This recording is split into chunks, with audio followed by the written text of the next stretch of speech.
Alrighty, welcome everyone as we begin letting people in. The webinar will begin at the top of the hour and will be recorded. Feel free to connect with us, the Campaign for Grade Level Reading, on social media. On Facebook, like the page Campaign for GLR, and on Twitter, follow the account at Reading by Third. And feel free to use the hashtag Learning Tuesdays and tag us to tweet anything that you learn from today's webinar and our wonderful hosts. And we will be sure to retweet and interact with those as well. Also, we encourage you to share, your questions, your reflections, and your thoughts on social media. We always love to hear the input that you all have to offer. And once again, the campaign, would like to connect with you. So, feel free to follow those links. We would be happy to have your support and your engagement on social media as well.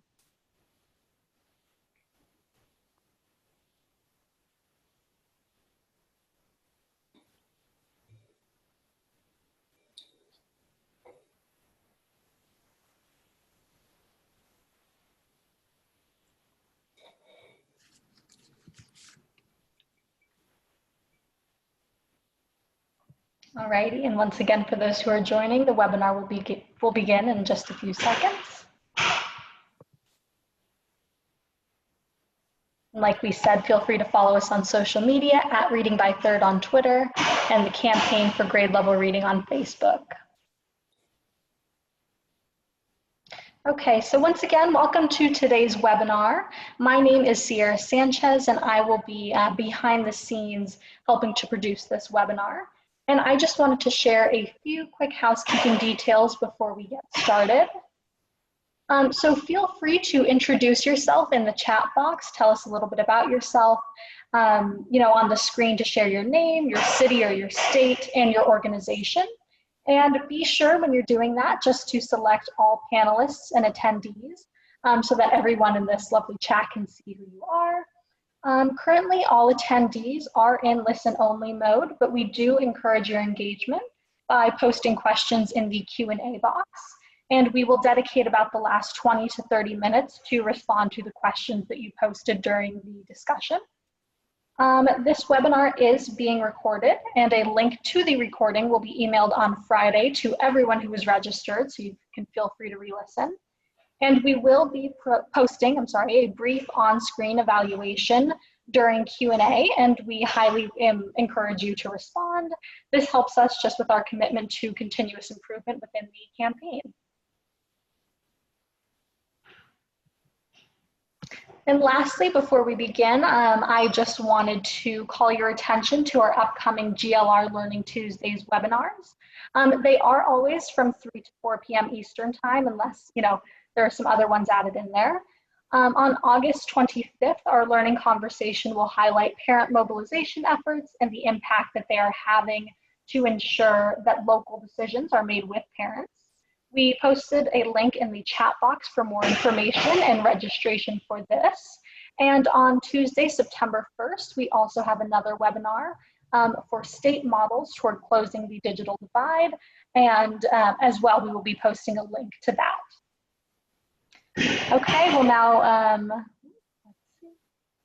okay, so yes, joining us now is Rhonda H. Lauer, President and Chief Executive Officer of Foundations Incorporated, and a close partner of the Campaign for Grade Level Reading. Thank you and enjoy, and thank you, Rhonda. Thank you. So welcome, everyone. I am so excited to see so many participants today. Just another note, we will be launching a poll just to get a better idea of who is in this great audience, so don't forget to fill it out. I'd like to just take a moment to set the stage for our discussion today. I come to this conversation as a former school district teacher, public school principal, and a recovering superintendent. I also now have the privilege of leading an organization that does so much work in the after-school field all across the country and some international work. I've learned over the last many years how important it is to align school and after school, including summertime and home time, and to move our educational system into the 21st century. The time to do that has never been more important. This is indeed leading all of us as parents and as the adults who work with children and families to a new learning day.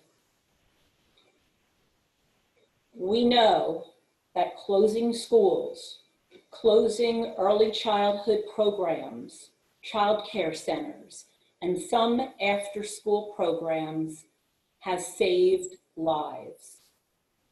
Nothing is more important than the health and safety of our children and our families, and the teachers and after-school educators who work with our children every day. What we also know, as my best friend Ralph Smith will remind me all of the time, is that there are unintended consequences, unprecedented student learning loss that can potentially be catastrophic.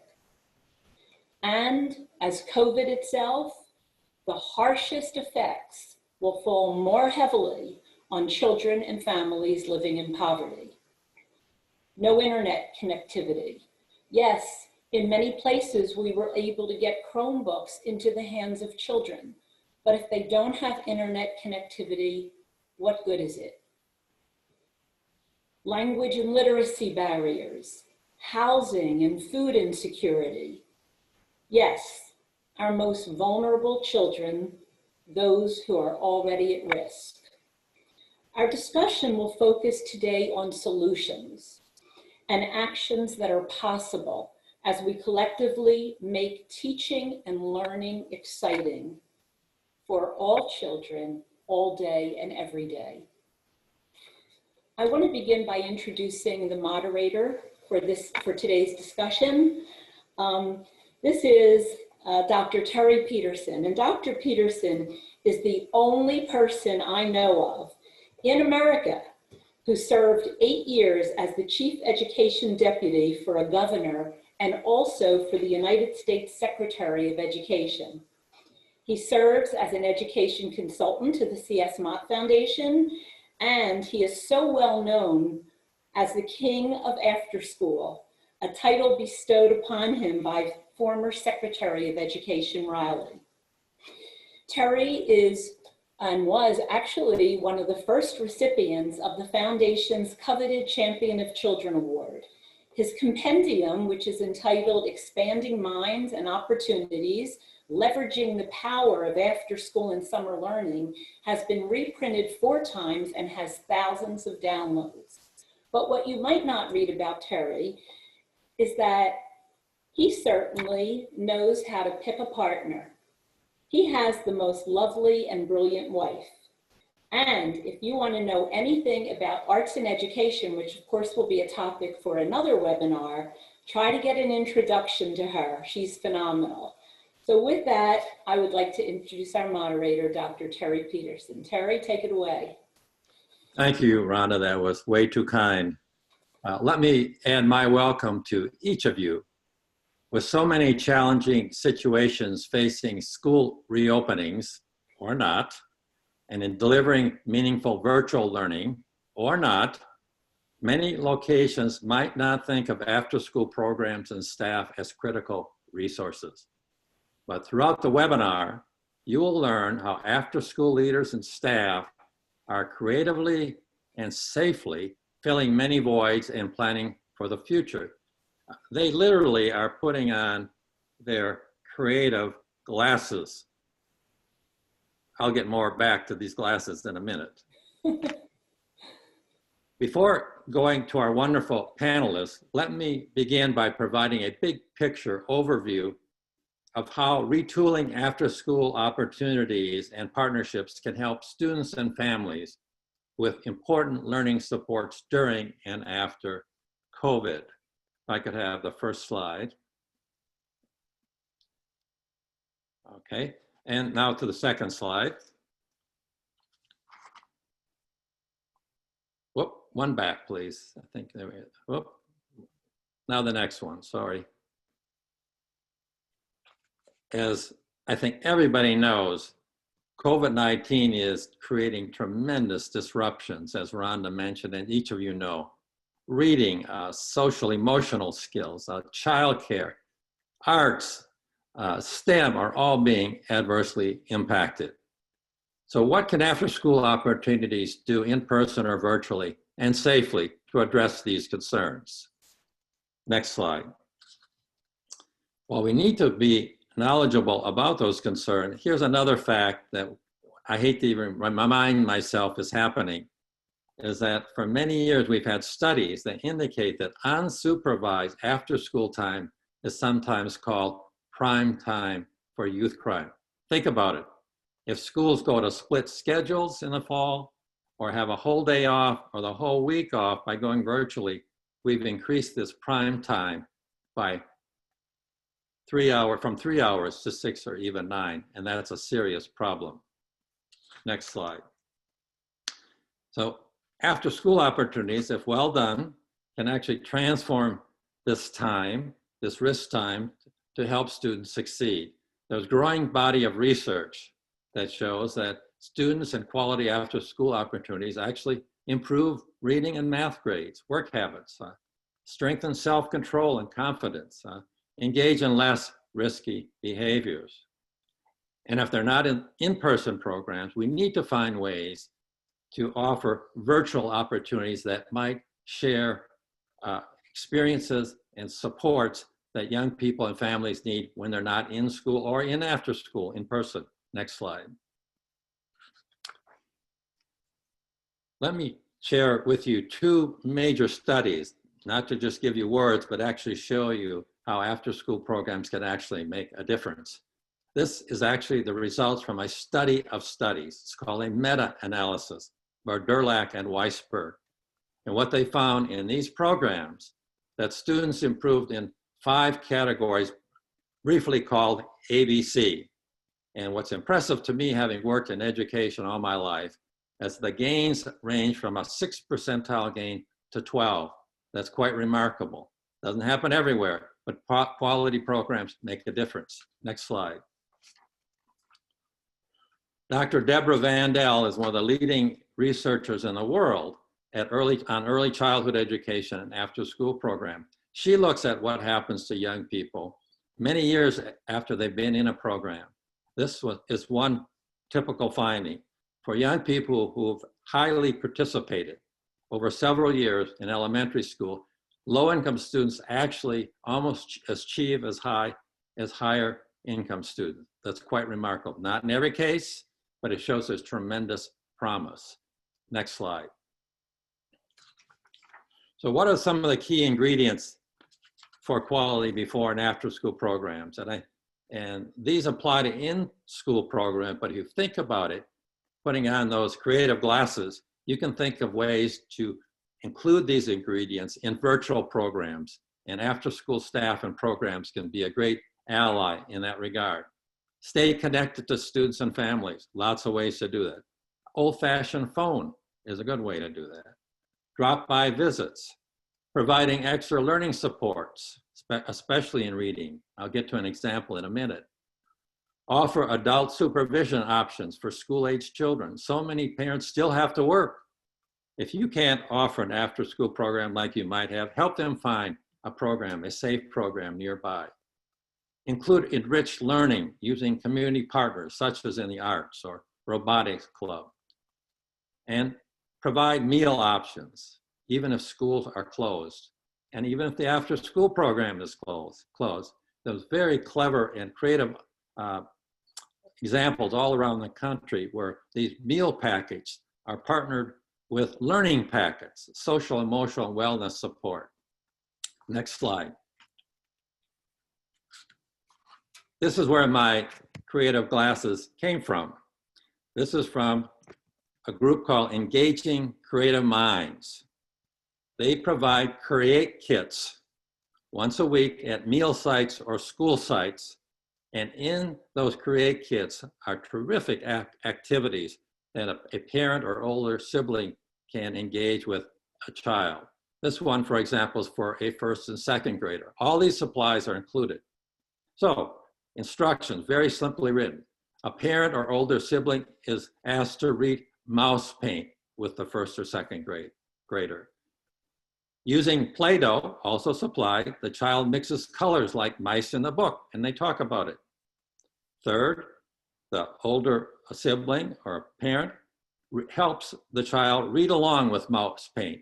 And of course, they want to do a good job because they're reading it to a little teddy bear, which is also supplied.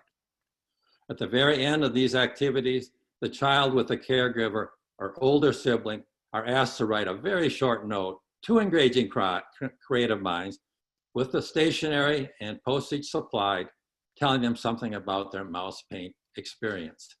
What a great way in a virtual setting to include a lot of principles of high quality after school programming, covering literacy, arts, and parent involvement. Next slide. It's going to take a lot of partners and support to deal with the current situation and help retool and expand after school opportunities before and after school and virtually. Let me mention a couple. Next slide. Now, I know a lot of you on this webinar won't like to do this, but I would really urge you to do this.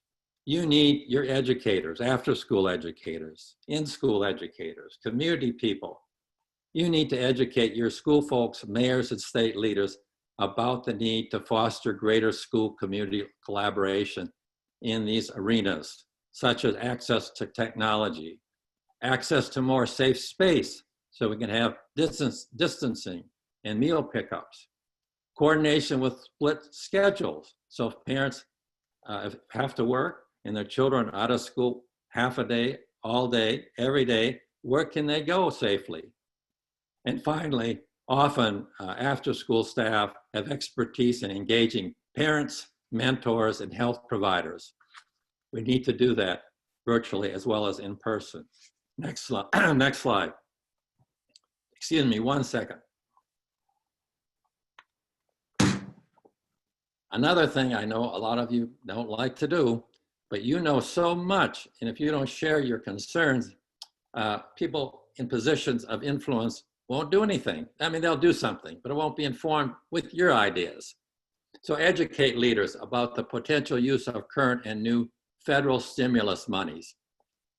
The first 3 bullets have to do with the CARES money, which is already in your state and maybe in your school districts and maybe locally, but some places haven't still decided how to spend this money.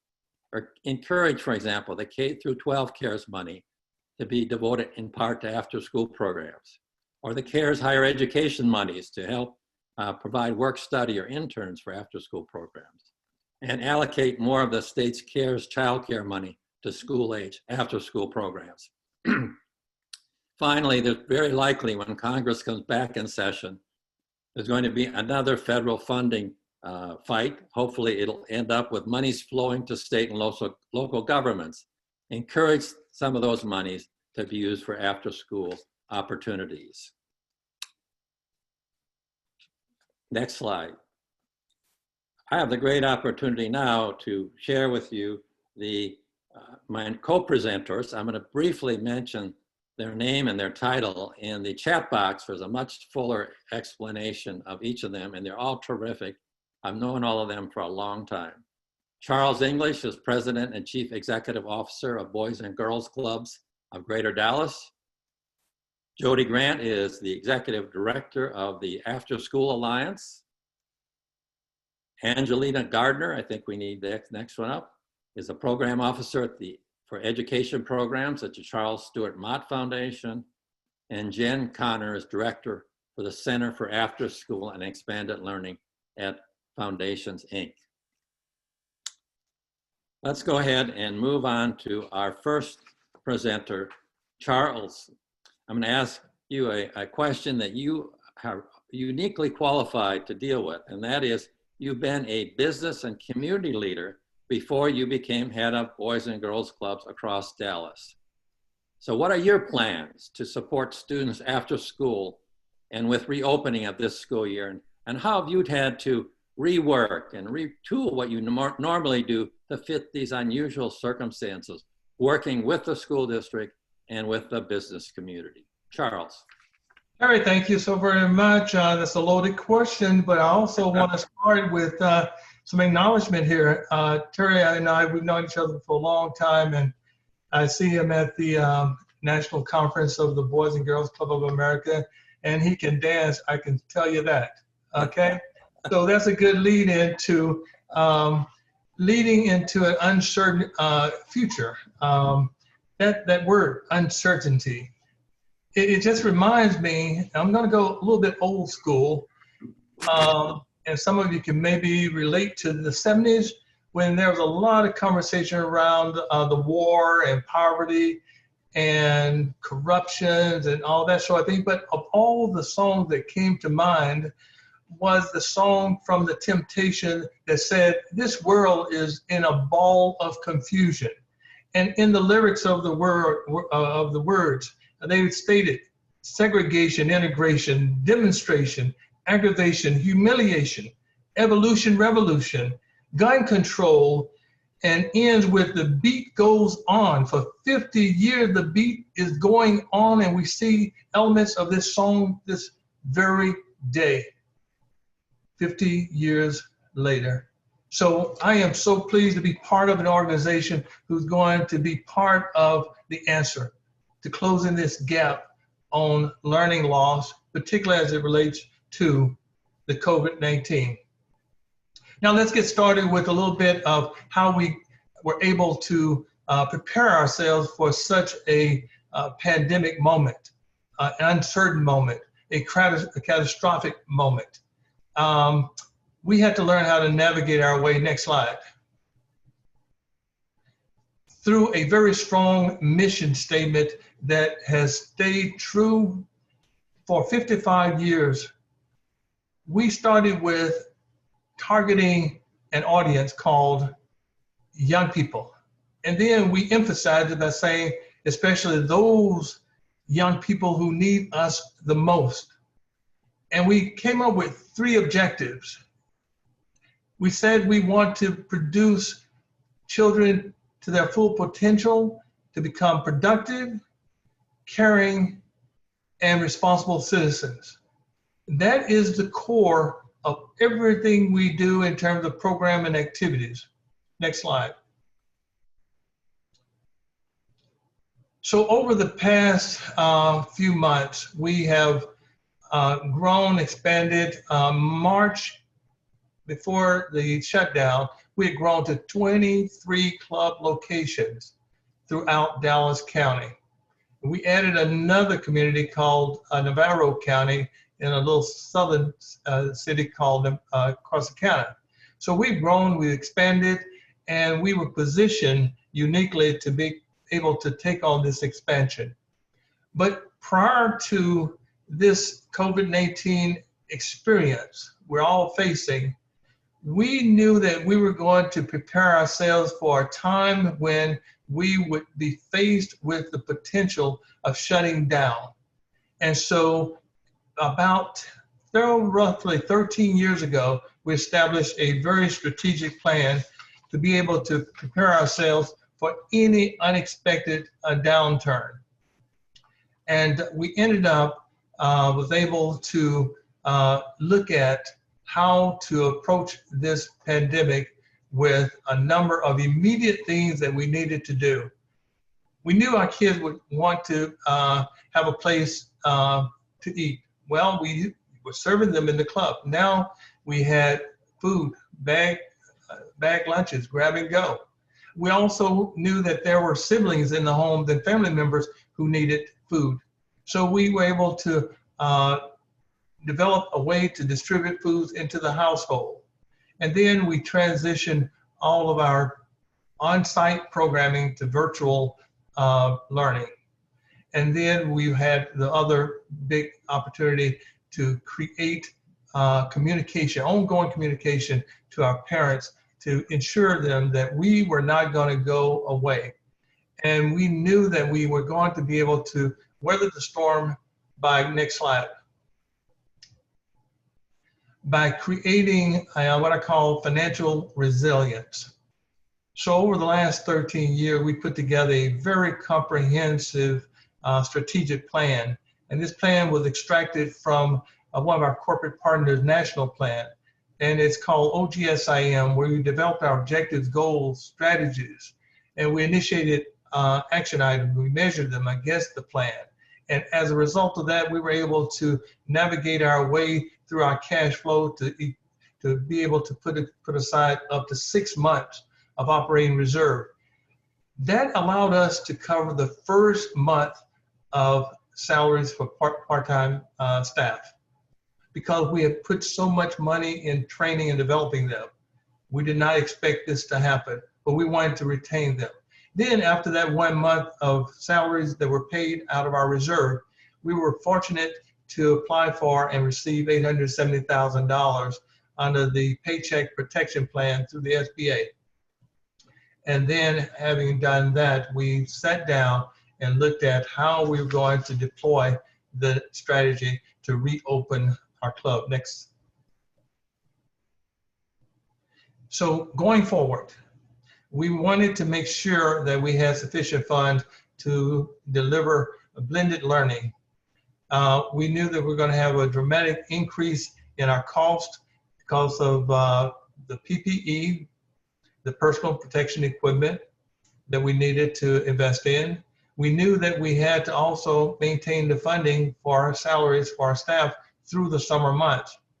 And we wanted to maintain, again, all our full-time staff. To date, we have been able to retain all full-time staff because we're looking beyond COVID-19. We're looking beyond the impact it's had on our programs and on our students and on our kids that are now at home in a virtual environment. And so we wanted to make sure that we're looking beyond COVID into the fall. And yes, we believe that we're going to continue with our virtual training and development of staff, as well as providing programs virtually to our members. But here's what I believe. With strong after school, in school, before school programs, we're going to be inundated with parents who are bringing those kids back into our space because they have to play catch up in loss of income. And so that's why we are making sure that we are staying in constant contact with our parents to ensure them, next slide, that when their kids come back, we will present to them a very safe and productive environment of learning. Now, Dr. Peterson went through a number of things that he's identified as ways of protecting our kids and giving them a place to learn, and also to ensure the parents to have less anxiety in terms of our protecting the kids. So we looked at all the requirements of the CDC, of the state and local requirements in keeping our facilities safe from the virus. We also had safety measures. We have everything in a binder, in a safety manual that all of our managers had to read and sign off that they not only read it, but they understood the terms and conditions and the policies and procedures and guidelines to sign off on it. Next. And that allowed us to advance this far through the impact of COVID. We have 9 clubs located throughout the Dallas County. We did not get as much response in 2 of our club locations because of maybe perhaps the parents weren't comfortable having their kids come back, but we now have 7 that we're serving up to roughly 140 kids a day. Now 140 kids a day pales in comparison to March 19th when we were seeing 1,800 kids a day out of our 23 club location. That's the impact this virus has had, not only on us, not only on the 1,400 Boys and Girls Club chartered throughout the country, but also other program providers. So we needed to make sure that we were communicating to our strategic partners as well. And the primary strategic partner is the Dallas Independent School District with over 170,000 kids, 90% of which would be defined as those kids who need us most, knowing that we cannot serve all of them, but we can serve at least 7,000 of them in partnership with other organizations. And one of the key things that we were able to get with the district was a data sharing agreement that would allow us to focus on two primary areas, reading and math. And again, in a virtual environment. Next slide. And again, we looked at our traditional clubs that we're going to open this fall. We're also going to go through the safety measures that we've already outlined. But some of the things that many of you may have an opportunity to take kids on field trips. Well, there's a lot of safety measures that go with transportation.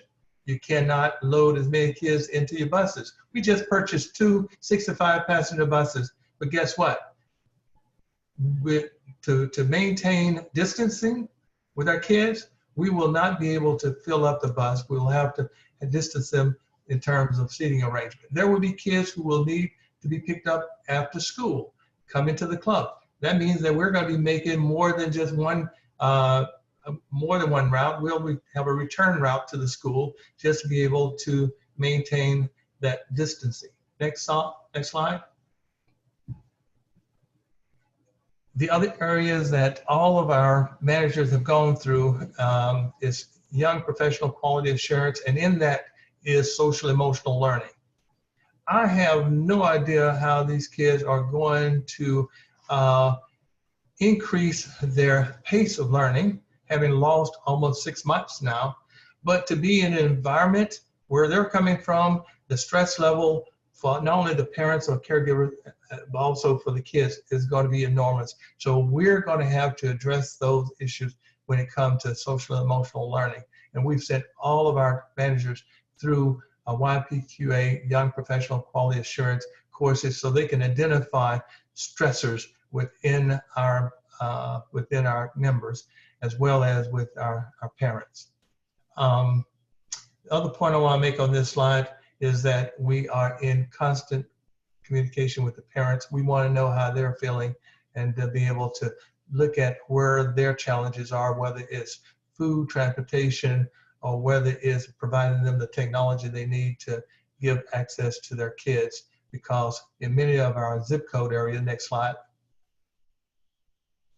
in many of our zip code areas, we cannot have adequate access to the technology for some of our kids. So we're looking at creating hotspots location for our members to be able to access online learning from the district. And we also on the website has a number of useful web links for our parents to go to for assistance and for resources. Next.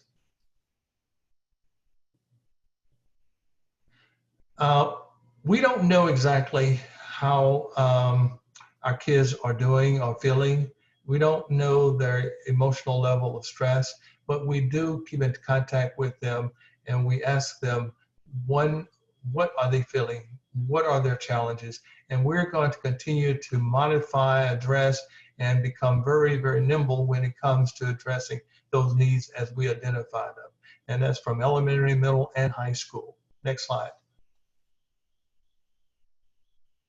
And as with most urban areas, you have zip codes that pretty much defines the economic status, the challenges of educational resources, and we have our share of those zip code areas. And those are the areas where we focus many of our after school program, either through our satellite location within the school-based sites or with our traditional sites, which are standalone programs. But those are the areas that we have to have a lot of collaborative partners.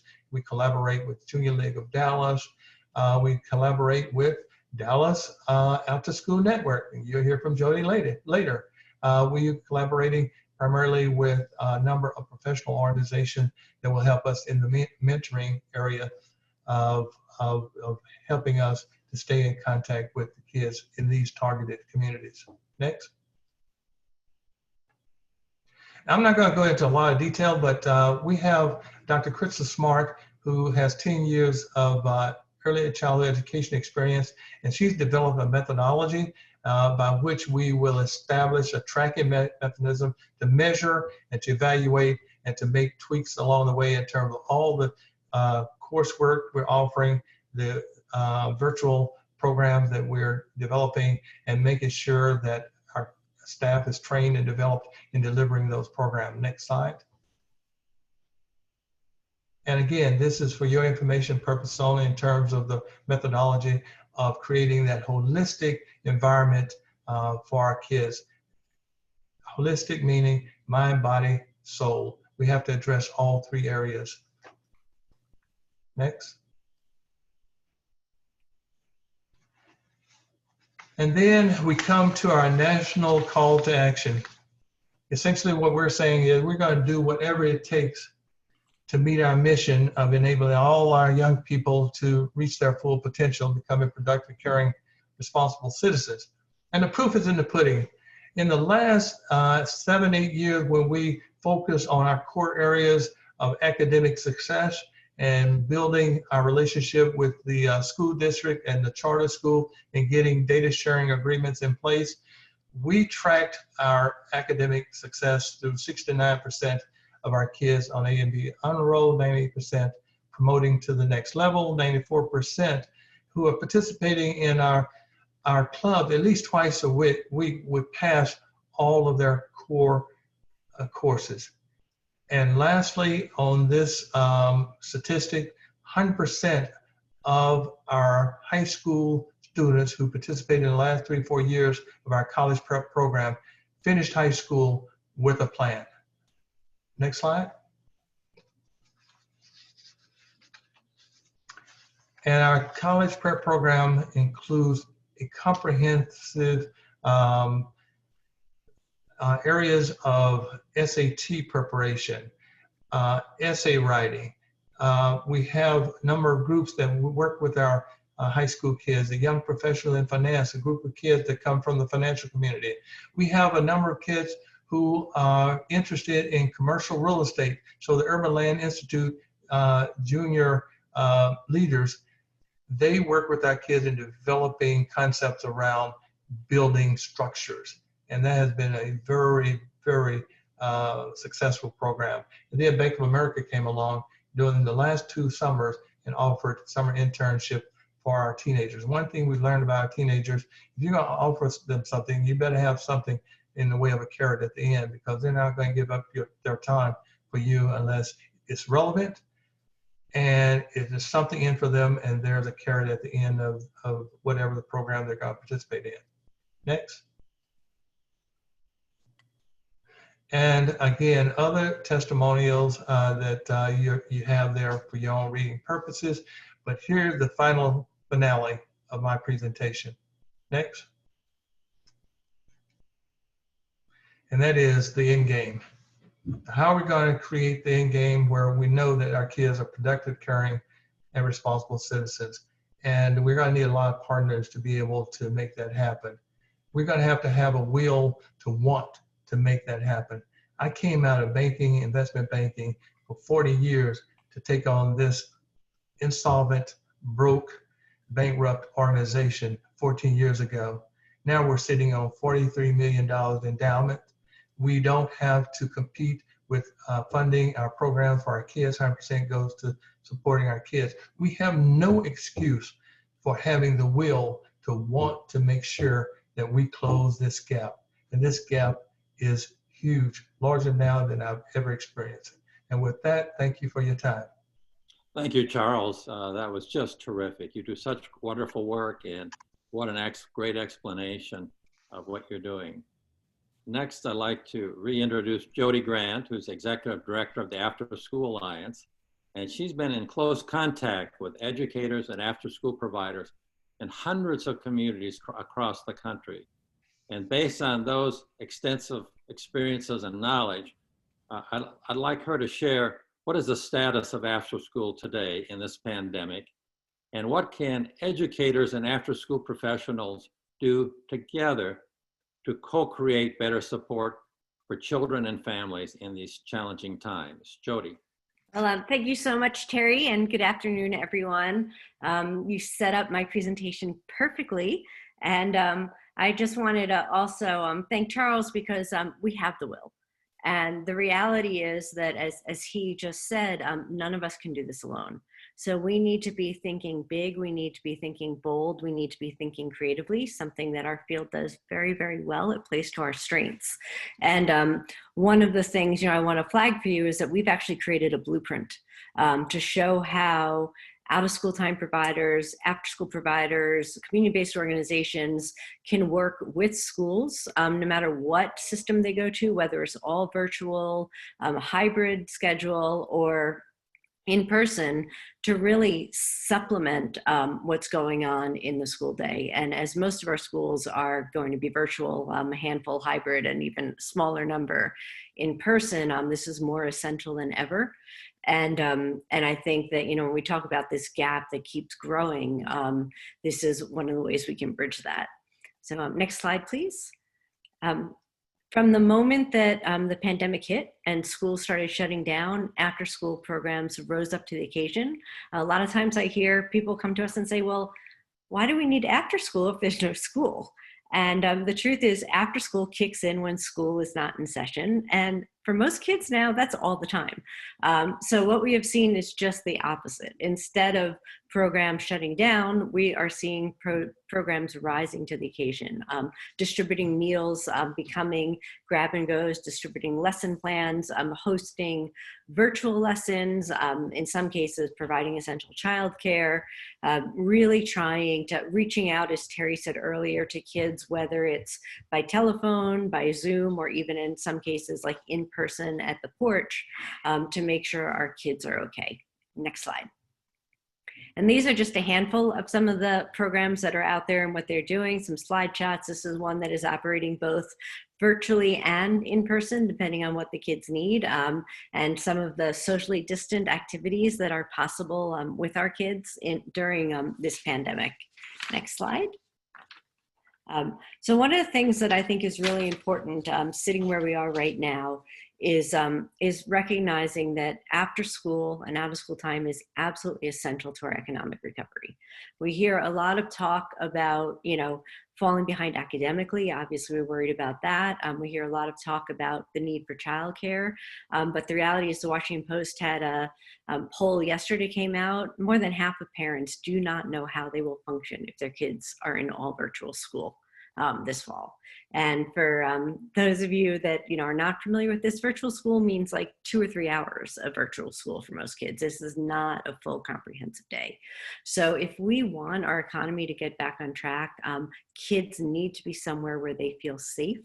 And I can't emphasize that enough. I am really terrified about the emotional state of our kids and what they've been through between the pandemic, between many of them worried about hunger, worried about eviction, seeing death in their community, worried about their parents working or getting sick.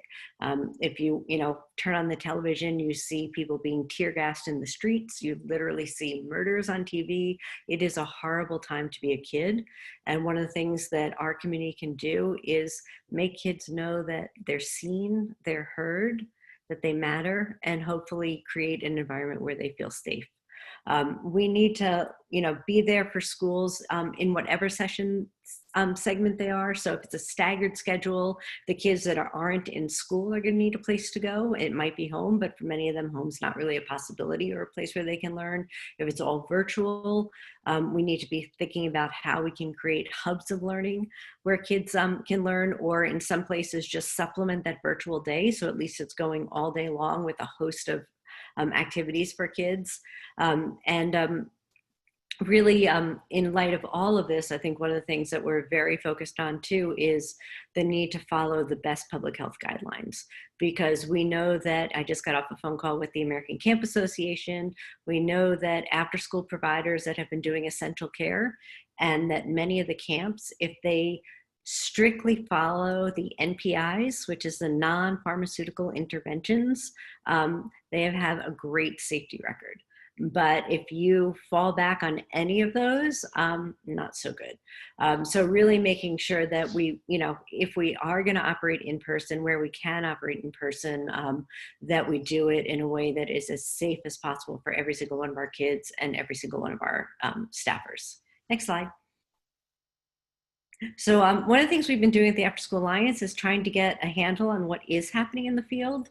So what after school providers are doing, what their concerns are, what their successes are. And so this is a survey that we just completed in June, and we're in the field again. So I am going to encourage you all to fill out our survey, share it widely, and I'll come to that later. But here is what we found. Next slide, please.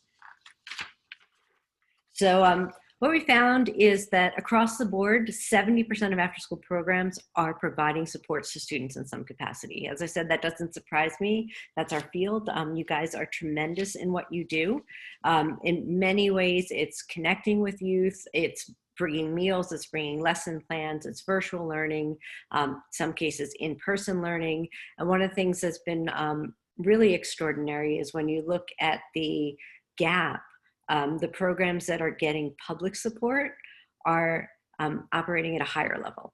It's not really a surprise. Those that do fee for service are the ones that are hit the most hard by this pandemic, but that, you know, the programs that are funded with federal, state, or local dollars are the ones that are able to operate at the highest level.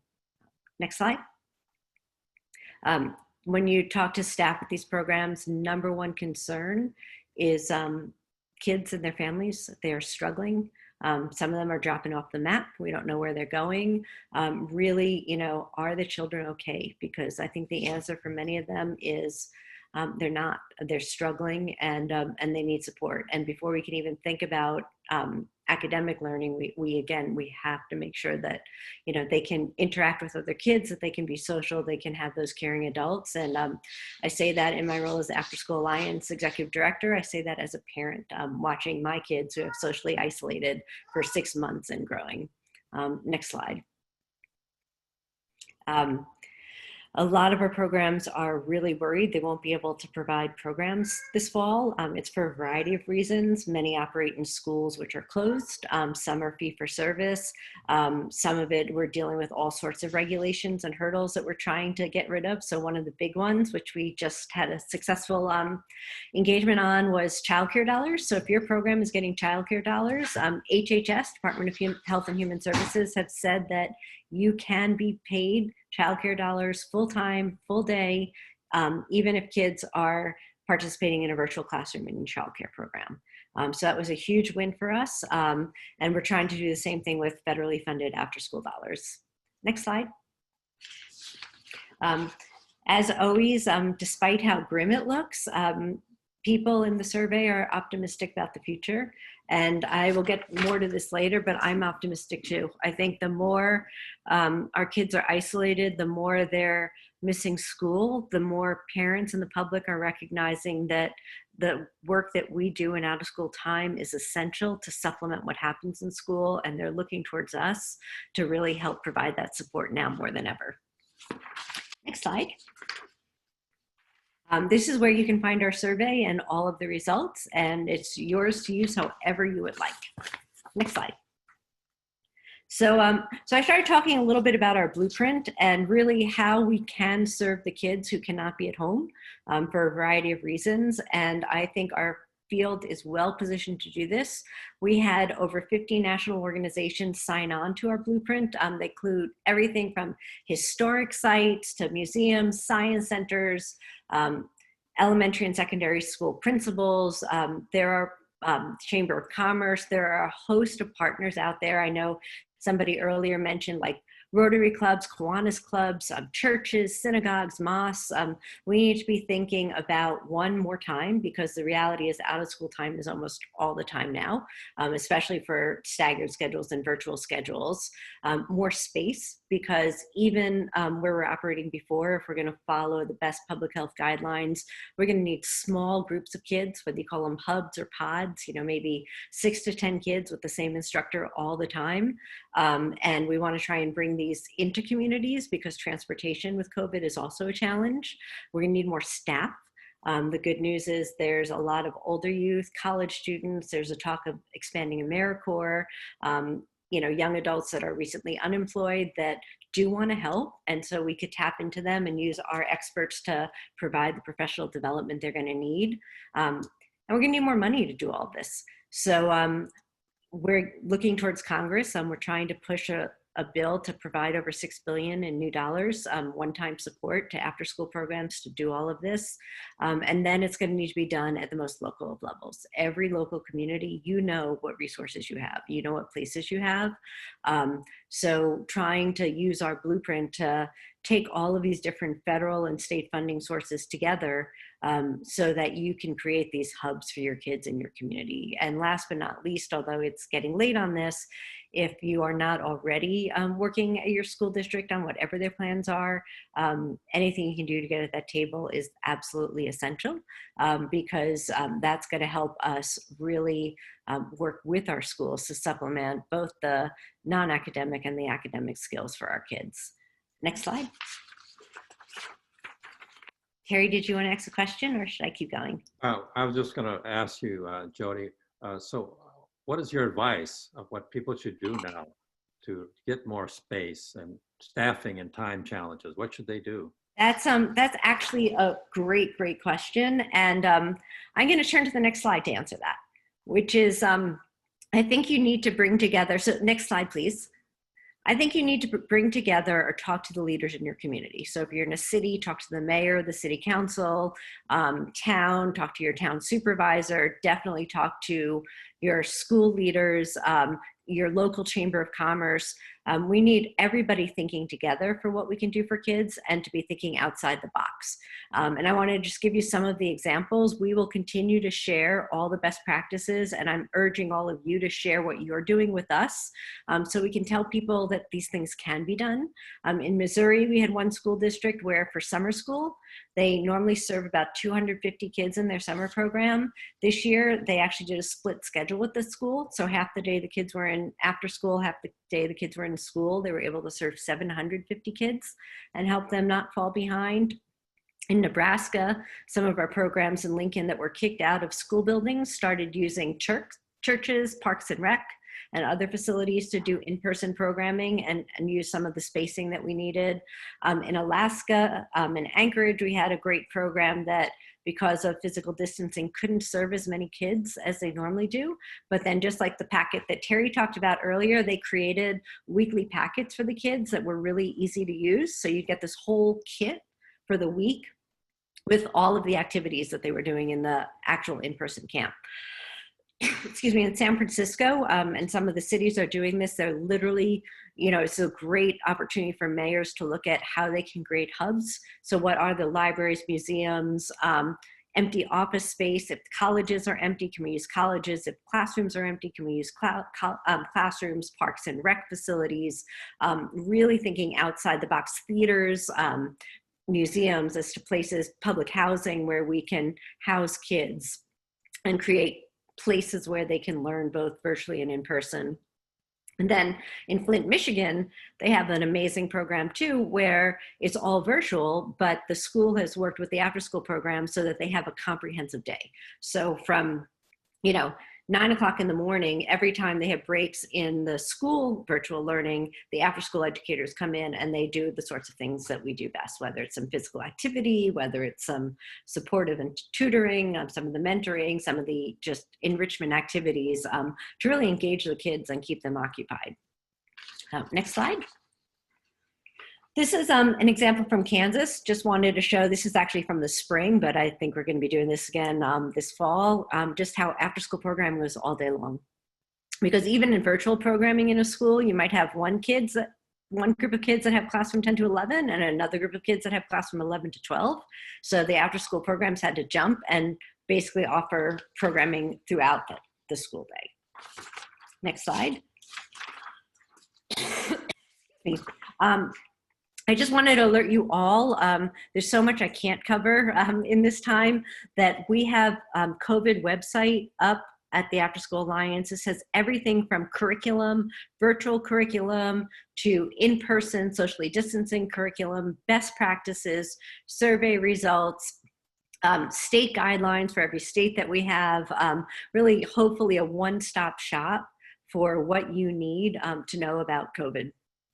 and how, how that can impact after school and what programs around the country are doing. There's also some really great state examples that if you're working at the state level, I encourage you to use to convince your governors, your state departments of education to put resources into after school. There's a lot of the COVID dollars, whether it's education dollars or childcare dollars, that can absolutely be used for after school right now. Next slide. So this is the most important slide that I have. I'm going to leave you with this, which is that, there's a will and we need to seize it. Everybody on this call, you're here because you care about kids. You're here because with everything that we're facing, you are part of the solution in what you're doing. And I want to encourage you to know that your voices matter more than ever. So, as I mentioned, use our resources. They're all easily, you can cut, paste, use however you want. One of the things we have in there is tools to reach out to your school leaders, talking points, tools to help your parents reach out to school leaders to really help create these learning centers for kids or virtual learning. Share your stories with us, please. We're trying to get those out as much as possible. We also need to keep showing people that after school is operating more than ever, not the opposite. Please fill out our survey so we can get a sense of what the field needs, what you need. And last but most important, contact Congress. We are really pushing to get legislation that is going to provide some one-time funding so that we can really expand after school. We need it now during COVID. We're going to need it after COVID when we want to get kids back up to speed. It would be insane to have them all repeat a year. We can do enrichment in after school and help make that happen. And so encourage them to invest in after school now and to do everything they can to create flexibility so that local communities can use the dollars as they see fit for after school for what's needed. And on that note, I'm gonna leave you my contact information and turn it back over to Terry. Thank you, Jody, for that comprehensive set of information. Let me now introduce Angelina Gardner, who's a program officer at the C.S. Mott Foundation. And Angelina, you've been involved in improving after-school opportunities for quite a while. Can you tell us about an exciting opportunity, free to everyone listening today and viewing, about Mizzen by Mott? Give us a lowdown on Mizzen by Mott. Thank you so much. Sure, I would be happy to share about Mizzen by Mott, Terry. And thanks to all of you for participating in today's conversation. I'm so happy to join Foundations Inc. grade level reading campaign, Charles, Jody, Jen, in this discussion today. At the Charles Stewart Mott Foundation, we believe in the power of high quality after school and summer learning opportunities for all youth. We all know young people who attend after school and summer programs are better prepared for work and life. And as we navigate these challenging times, providing engaging learning opportunities are more important than ever for young people, their families, and their community. And grade level reading is a crucial element in a young person's success. So today, I'm excited to share with you a new resource to support youth development professionals in your work. Mizzen by Mott is a new app built with and for youth development professionals. Mizzen by Mott is the result of several years of development, guidance, input, and testing with youth development field on creating a resource tool to support your work with youth. Now, Mizzen puts high-quality educational content and program tools directly into the hands of after-school, summer, and out-of-school time educators. The app includes engaging hands-on activities for youth in grades K through 12 that spark and engage a young person's love for learning. Mizzen also includes many modules and activities that support reading and literacy development, as well as foster the social and emotional well-being of youth to nurture youth voice and leadership. Our content partners include NASA, Jazz at Lincoln Center, PBS Student Reporting Labs, Foundations Inc.'s Venture Lab, and many others. To support the program, the app includes pro tips and organizational tools to help youth development professionals hone their skills and bring content to life. So whether it's being delivered in person or virtually.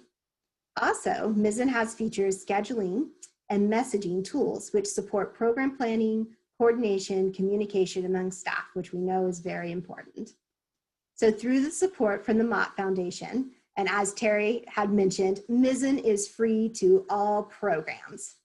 But instead of me continuing to talk about it, let's share the app with you. So let's roll that video.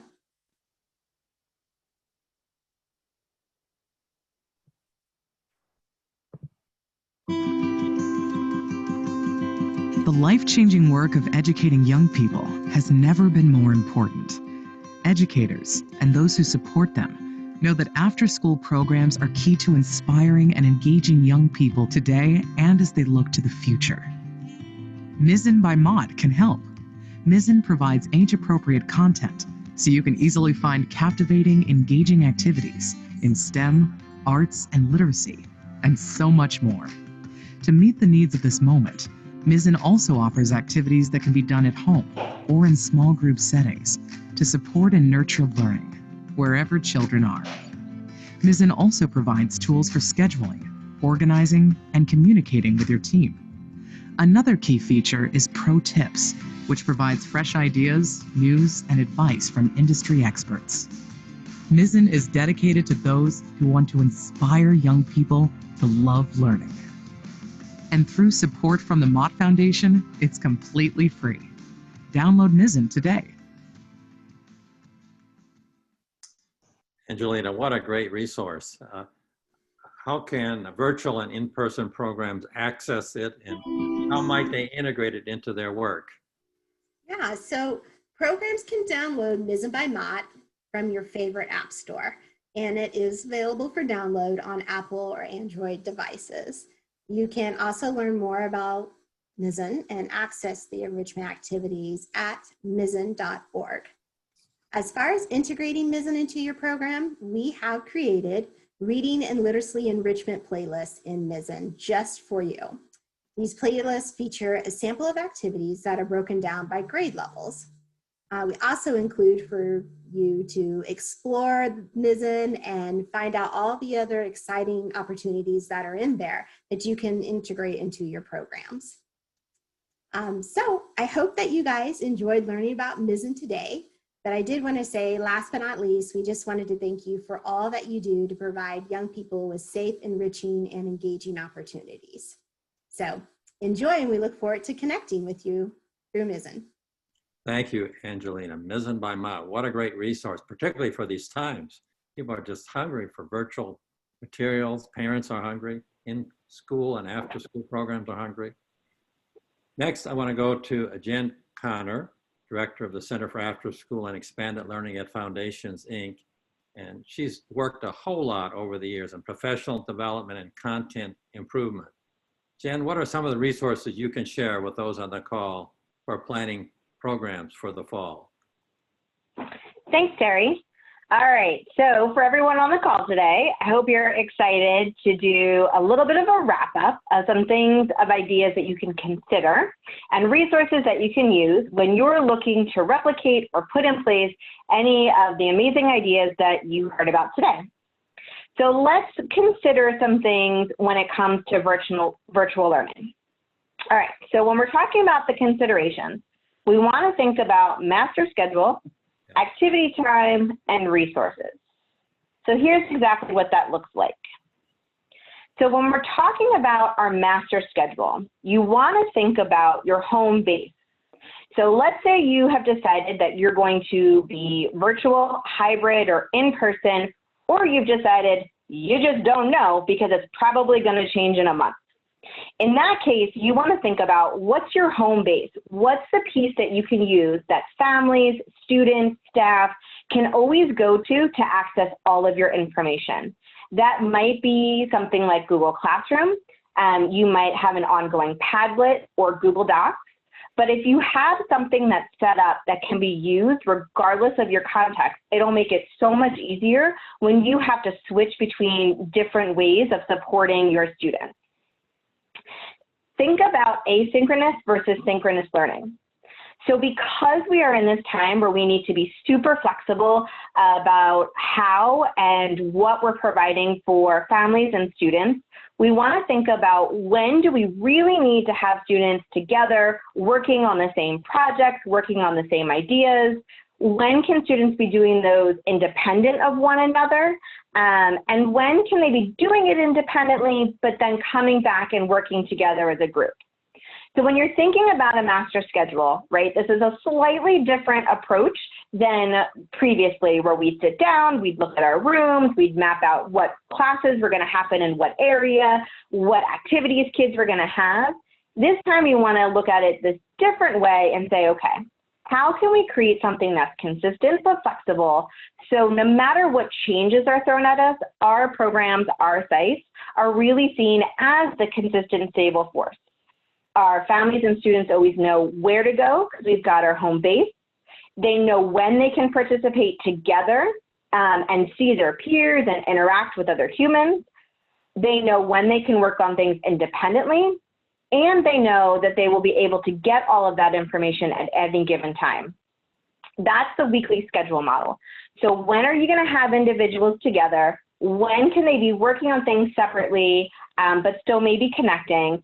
And then when and how can students actually access the information regardless of their home schedule and their availability to log on to a computer? As you're creating these schedules, some additional considerations, things you really want to think about. The questions are going to pop up on the next slide.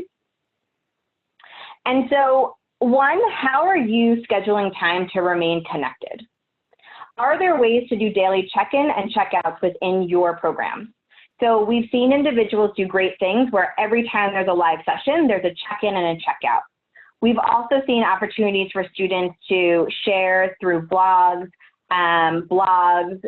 sounds like the new version of trains, planes, and automobiles, blogs, and texting, right? But so how are students able to still check in and share their current status and emotional state? How are they able to connect with others? Are they doing it before and after an open session?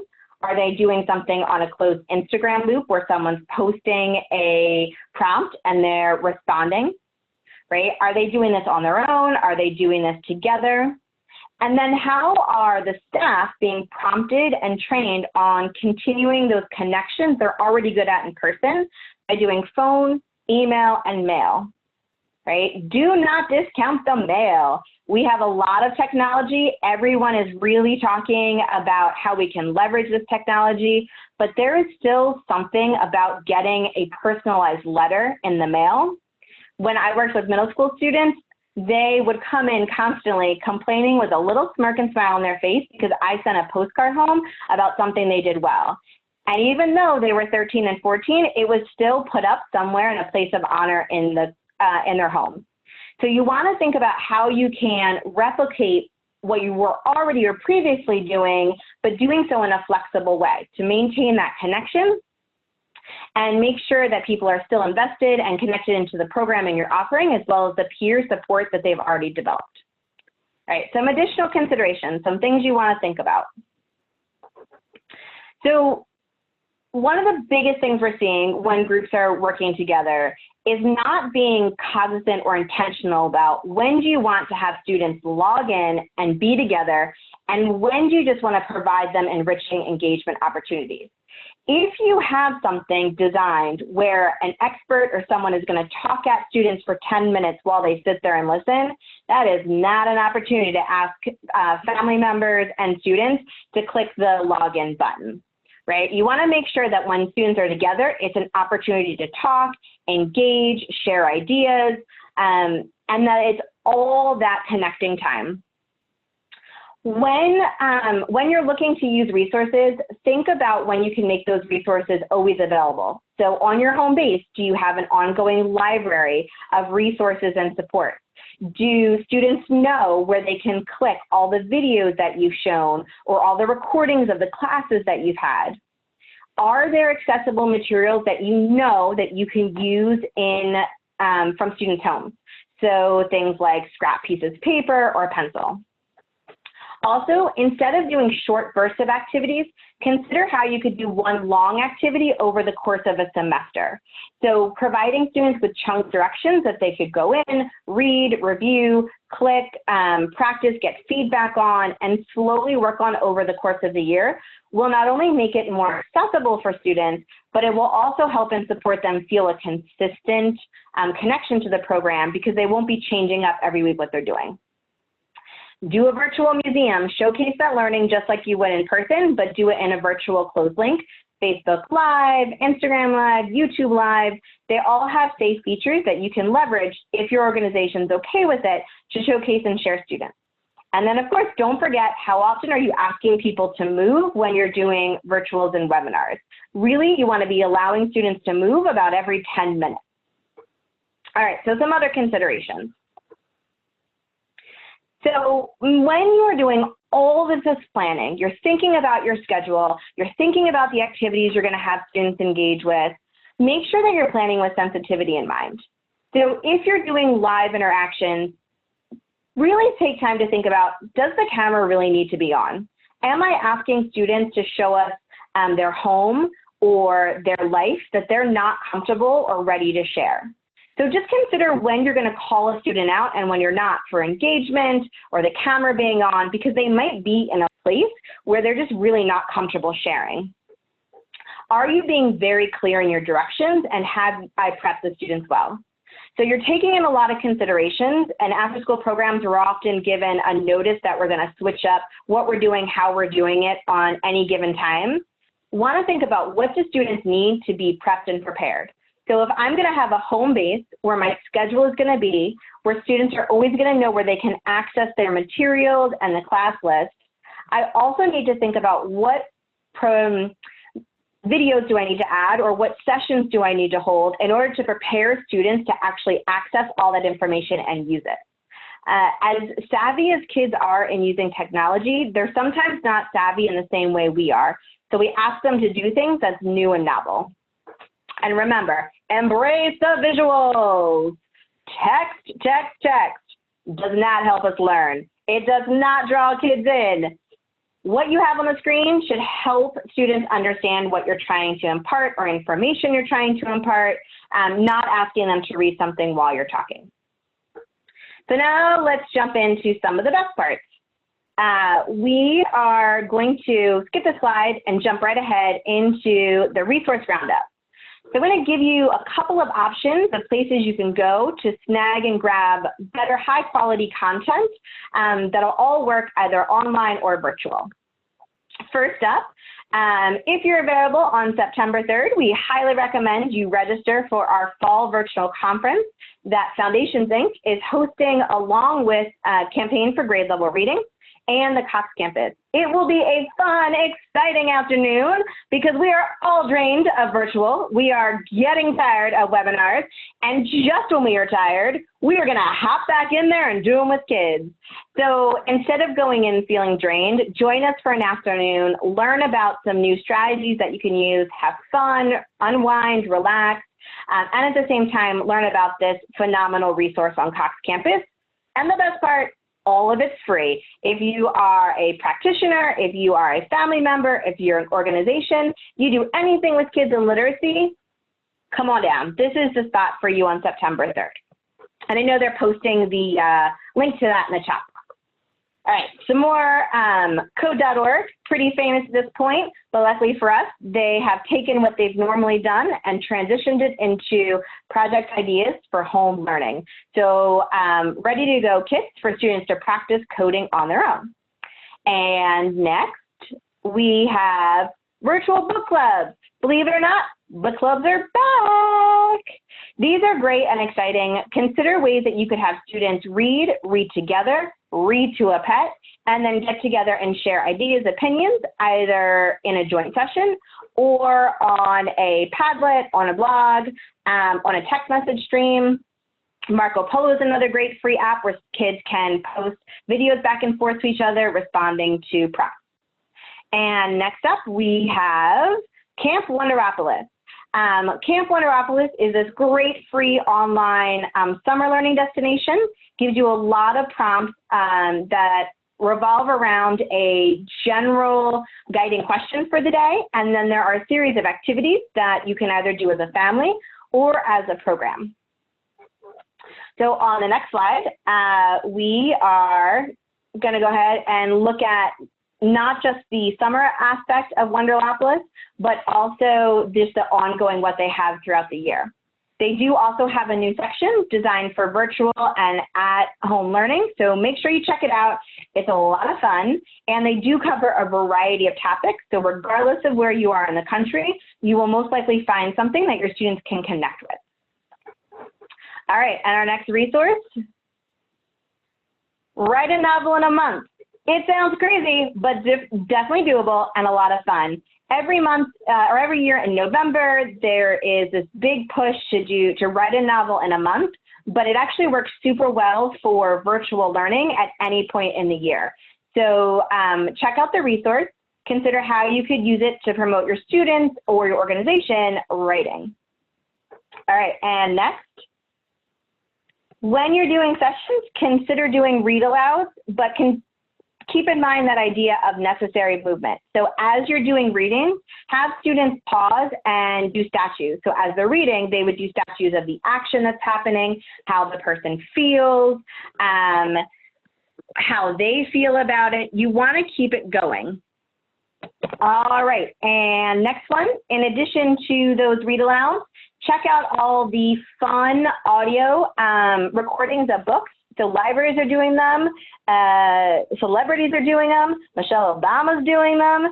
So grab books that are being read by famous actors or actresses, read them, and then have students listen and sketch or dance along as the reading happens. So just like a good resource roundup, we don't want to miss out on our math, even though we're talking a lot about literacy. Check out Calculation Nation, which is a fun online resource to help students with calculating. So in true resource roundup, right, that happens super fast, we wanted to just roll through a couple of options. They'll be in the slide deck so that you can go and snag them later on. But just really remember, with everything that's going on, think about how you can develop a flexible, responsive schedule that staff are prepped for, students are prepped for, and that keeps your sanity because it's not changing a lot. You still have some consistent metrics and places that students can engage and operate with. All right, so that brings us to the end of my section, and I think we're ready to kick it back to Terry for some Q&A. Thank you, Jan. Let me thank all the presenters for a tremendous wealth of information. They and their organizations are happy to help any of you with further information that you've seen on the chat box. Now let me turn the Q&A portion over to Sarah Torin, who will moderate this session. Thank you, Terry, for moderating today's conversation, and thank you to our panelists. My mind is just right. bursting with so many wonderful resources and powerful examples of what is happening at this critical time, recognizing that children are out of school so much more, and the way that the after school and out of school time field is really stepping up and supporting them. I'm not the only one whose mind has been overflowing. I'm going to go ahead, though, as I'm starting the Q&A, I'm pulling questions from the box. I'm going to go ahead and post our evaluation poll just because I know that some people will have to leave early. So you've got time to share your thoughts and opinions and feedback on today's conversation while we are continuing the conversation and digging through some of these questions that folks have been asking during the presentations. One is, I think, probably something that maybe all of you could weigh in or several of you weigh in on. In terms of, as we're moving to many virtual programs, from learning from our in-person programs and experience and translating that into virtual, what tools are being used to assess the quality of these virtual programs? The YPQA is widely used for in-person learning. And so wondering if that is being adapted or if other tools are being adapted so that we can understand what is really high quality and share that during this moment. And I'll open it up for whoever wants to jump in and respond to that.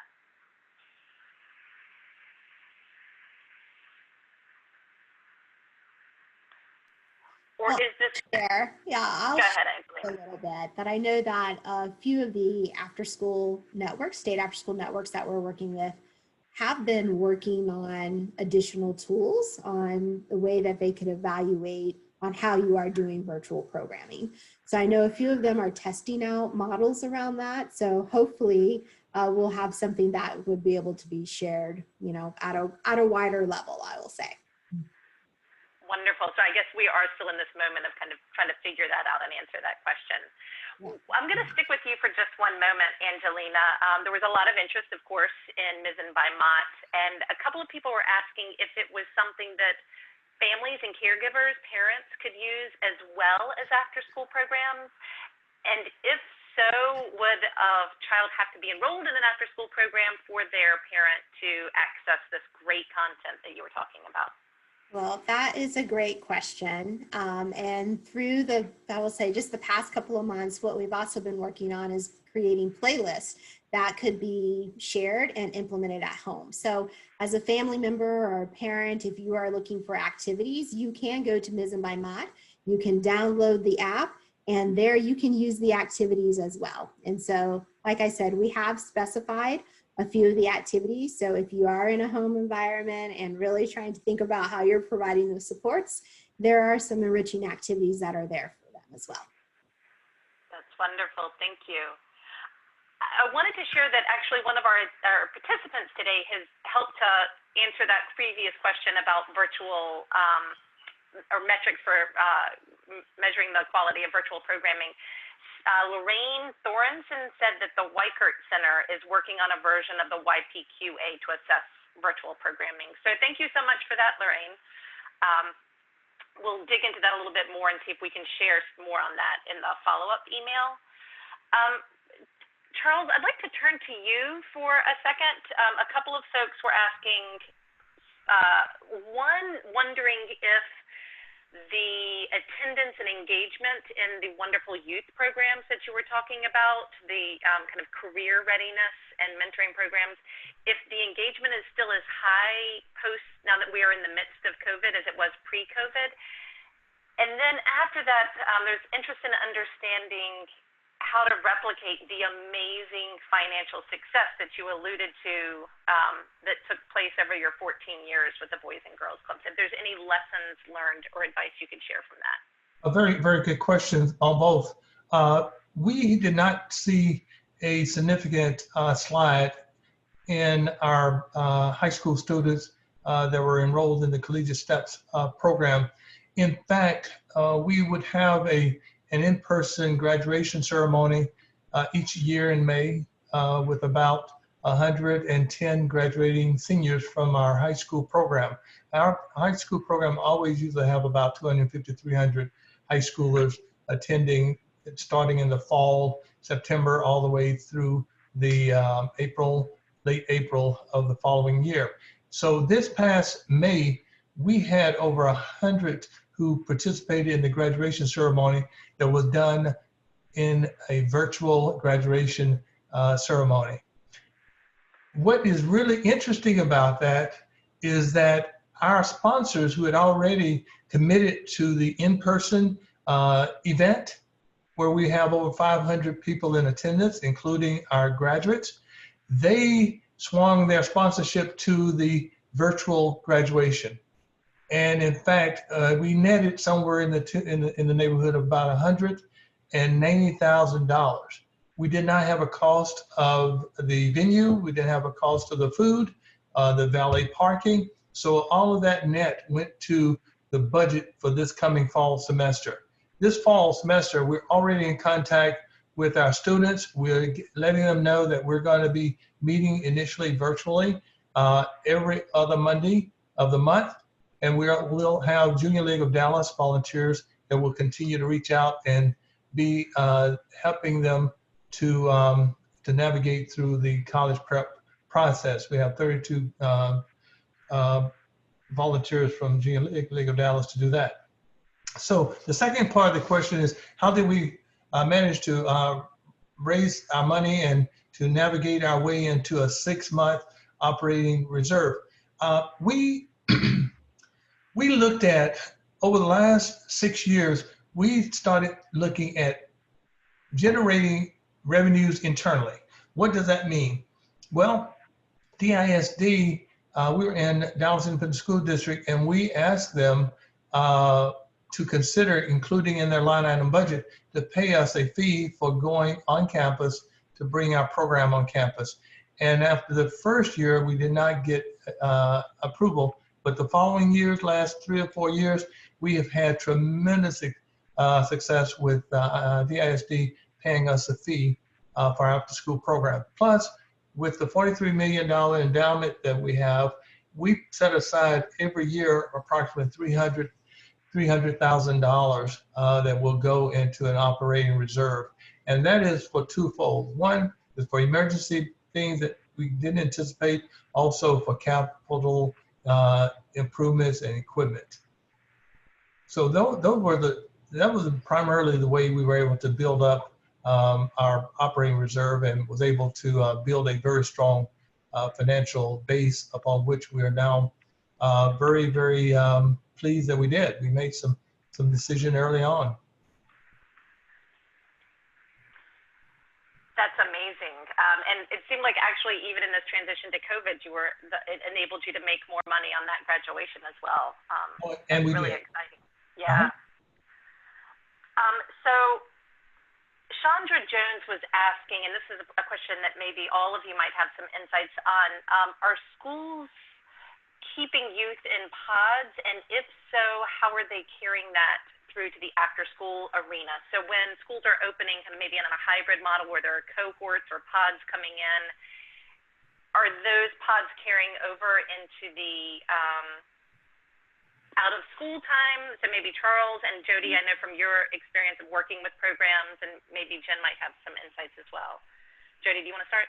Well, I'll start, and I'm going to do a shout out to Michelle Cunningham of the Connecticut State After School Network, because she has this beautiful chart that she developed that we can share with all of you to really show why schools should be doing these pods so that it's the same kids, because, you know, the reality is, and if you look at the guidelines provided by the American Camp Association and the American Academy of Pediatrics, it's really important to limit the number of kids and adults that interact with each other so that if someone gets sick, you can shut down that pod, but you've not infected all of these other people. That said, you know, my sense is that there's very few schools that are operating. The ones that are, you know, are either in rural areas or it might be elementary school kids. And I think we'll know more as they open up, but the strongest possible recommendation from a public health and safety standard would be to keep the same kids together all the time, right? So the same kids that are in the school classroom are in that same after school classroom. Because again, yeah, the more you mix, the more uncertainty you add into that equation and the more likelihood that if one person gets sick, multiple people get sick. Right. Well, this summer we had 9 of our traditional clubs open, and they're large enough to segregate our kids. And we were able to at least get in practice of understanding what pod looked like, what it's going to represent in the way of space, in the way of supplies, in the way of distribution of books, and anything else that's going into each one of those spaces. We are expecting to go back into the classroom in the district this October the 6th. The school district has not made an announcement at this point in time as to how many of the school will go virtual or in person. We're waiting on that. We just received a contract last week to go into 8 additional schools in Dallas Independent School District.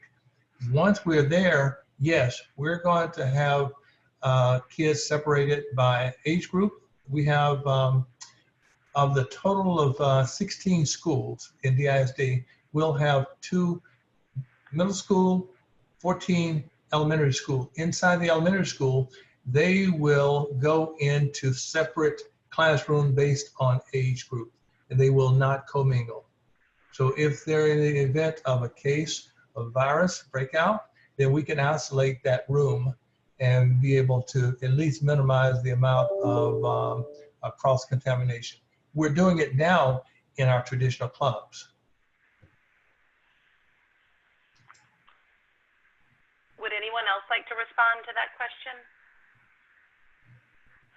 Well, we are getting very close to the end of our 90 minutes together, and we've discussed a lot of challenges and a lot of really inspiring work, but I would love to leave this conversation on a very hopeful and positive note. So I'm wondering if we could take just a couple of brief moments, maybe about 30 seconds each, for each of you to share briefly what you see as either a hope for the future or a possible silver lining coming out of these challenging times. And so maybe we could follow the order that we went through for the presentation. So starting with you, Charles, just 30-minute thoughts of a hopeful.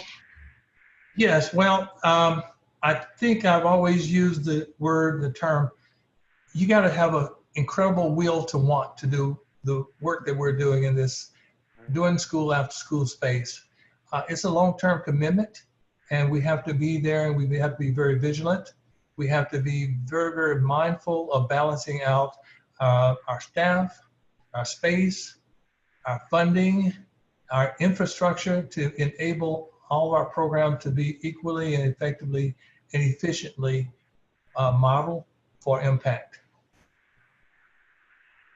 What about you, Jody? Well, I was going to say that I have never been prouder to be part of this field and this space, because what you all are doing is extraordinary. And while it may not always feel like it at the time, I think there are many, many kids and families that are infinitely better off because of the work that we have done over the past 6 or so months and continue to do for all of them. And it really gives me hope for the future. I think that the media and the federal government are starting to pay attention to our field in a way that they haven't before, because they need us. And hopefully the resources and tools that we provide to kids and all of that enrichment and safe space is going to be something that you know, they're no longer going to take for granted, and we'll be able to do more of going forward, not less. And I really do want to thank each and every one of you for all that you do.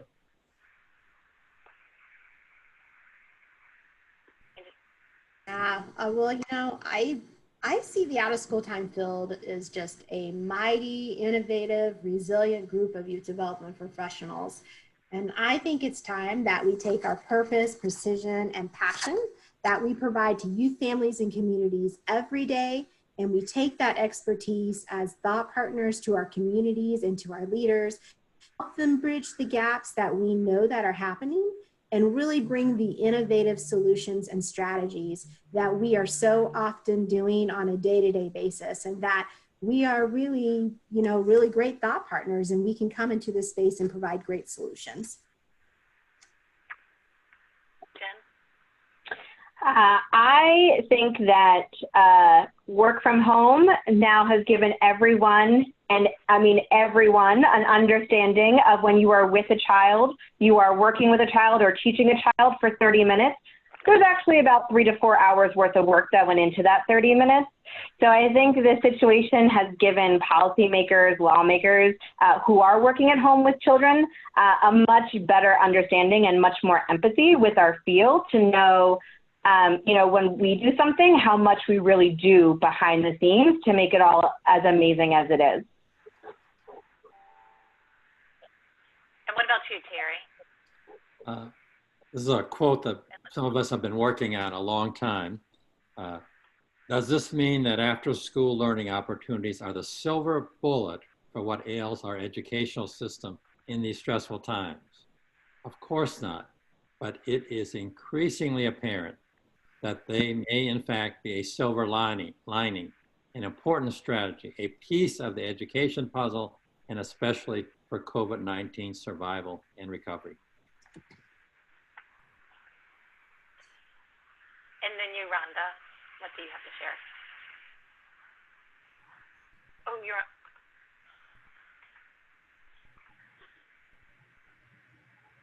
Yeah, I believe that we have finally gone beyond awareness to mobilization and action. And I think that this time we were able to shine a light on the multitude of inequities faced daily by our children and our families. We've shared a common experience. We've all experienced trauma. More people are stepping up to the plate, and this time I think we all know it has to be different. Our children's lives, all of our children's lives and futures depend on us. Well, that is a beautiful way to wrap up this conversation. It is true, and I think that so many more people recognize that the importance of this field and this work. We have gone a little bit over, but I thank you for sticking around. Just a reminder to fill out that survey if you have not yet had a chance to. And also just wanted to say a huge and heartfelt thank you to our partners at Foundations, Inc. They're partners all the time, but they've been incredible partners in planning and organizing this timely and incredibly important webinar and lining up this stellar panel of presenters. So thank you to Rhonda and Jen, and thank you also to Patty Altabello, who worked so hard behind the scenes to bring this together. Also wanted to share a special thank you to that stellar panel of presenters who've joined us and shared their insights and knowledge and experience and innovations with us today. Thank you to Terry, to Charles, to Jody, to Angelina, and to Jen as well for sharing the work that you're doing and those resources that can inform the work in communities across the country. And then also thank you to all of you who've taken the time out of your day to join us and learn with us. I hope you will join us again next week. We've got 2 upcoming webinars with information on the screen in front of you. Next week, we will be lifting up the parent voices and hearing how they are advocating for their children in this moment around preventing learning loss. And then also looking at state models for addressing the digital divide the following week on September 1st. Until then, thank you again. Take care, be well, and thank you for joining us and learning with us today. Bye-bye.